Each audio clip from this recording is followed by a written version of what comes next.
So did America really become a racist country on November 8th? Well, the mainstream media fueling fears of a Trump presidency sparking an alt-right uprising. But get this, I want you to take a look at this. The incoming Congress, now set to take office in January, is actually slated to be the most racially diverse in history.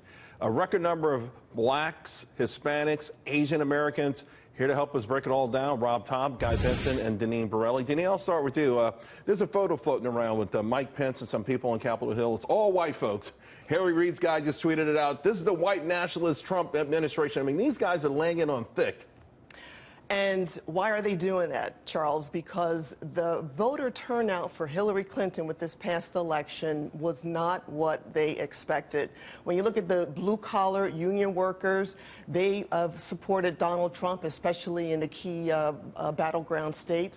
And then also there's the black voter turnout. That was down as well for Hillary Clinton. Big cities like Detroit, for example, down 80,000 voters.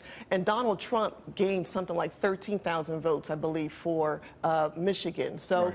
Voter turnout, they're very concerned about losing that voting bloc support. You know, Guy, what I find interesting about this is that this strategy did not work in the general election, whether coming from Barack Obama or Hillary Clinton, and yet they're tripling down on it. And it's really becoming incendiary because it's sparking, it's creating violence in the street. Yep, they are doubling, tripling down on identity politics. And I don't think they can do anything else. They don't know how to have legitimate substantive arguments anymore. They've forgotten how to do that. They've relied on these cultural wars and identity politics for so long.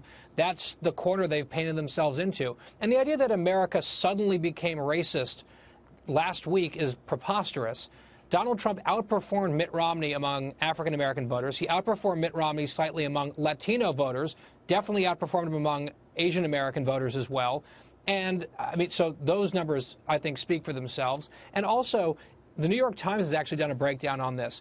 The voters that handed this election to Donald Trump were people, white people for the most part, in some of these Rust Belt states who voted twice right. for Barack Obama right. and then switched over to Trump. Did those people magically become right. racist overnight? Yeah. No. Yeah, I mean, you're absolutely right, Rob. I mean, it's amazing.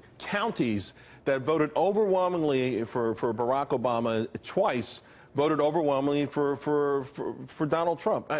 But the Democrats, your party, they're insisting on this narrative, and they're going with it. I mean, not I think all of them, not me. Well, Joe Biden. The leadership. I mean, look who they're putting up to run the. I mean, Ellis, Ellis, the guy from Minnesota. You got to be kidding me. I mean, he's like the guy who's going to go out there and say that the Ku Klux Klan is in the White House. I think that it's a mistake to suddenly call the country racist. This is the same country that elected Barack Obama, that elected Donald Trump. So, you know, we have to accept when you're with it. Democrats, when you talk to them, when you get together with them, what's the deal? Do you talk to them and say, hey, this is a crazy strategy, it's a false narrative? I cover myself with it. Did they say, hey, you've been at Fox too many times? Yes, well, a lot of them say, I can't believe you're on Fox. I go, have you ever watched Fox? Of course not. So how do you know what I say about the party, though? Is there any chance that someone will say, hey, guys, this is stupid. Let's get back to brass tacks. We've let down the American public of all races. I think that people are realizing and calling it a referendum against Obamacare and not a racist election. Joe Biden, Jon Stewart, Bernie Sanders have made comments similar to that yesterday. Yeah, but there is still Bernie, there are people protesting in front of right. Trump Tower right now. Yeah. I don't see it doing any good. So here's the other thing. The left is very concerned about Donald Trump's policies working. I mean, think about it. He's talking about school choice in urban communities, right. lower taxes, lower regulations, getting people back to work, especially in urban environments, and to lower crime rates, right. and for the blue-collar workers as well. You know, Hillary had a war against fossil fuels like President Obama does. That was an extension of his policy, and it would have led to more job losses. And she said so herself, sure. that she wanted to put coal miners sure. out of work. Guy, that's the deal, isn't it? If Donald Trump can live up to his promises, make the effort, show results, we're talking about breaking that Democratic hold on key demographics, perhaps forever. Yep. And the other thing I would point out, Charles, is I just wrote a piece at townhall.com today about Marco Rubio down in Florida and his re-election victory. He won more votes than anyone down there. He beat his opponent badly. He won hundreds of thousands of more votes than Trump or Hillary.